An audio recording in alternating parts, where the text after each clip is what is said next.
Kecewa Dr. Richard Lee ditahan gara-gara akses ilegal. Dr. Tirta singgung soal sosok yang tetap bebas meski kabur dari karantina. Dr. Richard Lee kembali menjadi sorotan publik.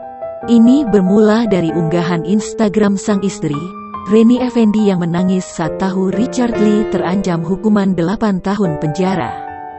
Kejadian yang dialami oleh Dr. Richard Lee ini rupanya mencuri perhatian Dr. Tirta. Pemilik nama Tirta Mandira Hudi itu mengaku kecewa dengan sikap pihak berwajib yang telah menahan Dr. Richard Lee karena akses ilegal.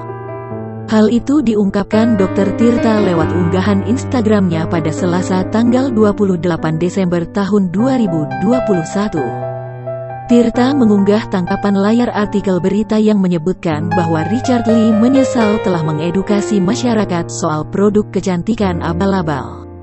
Di akhir unggahan-unggahan, Dr. Tirta mengungkapkan kekecewaannya. Ia juga menyinggung seseorang yang kabur dari karantina namun tetap bebas.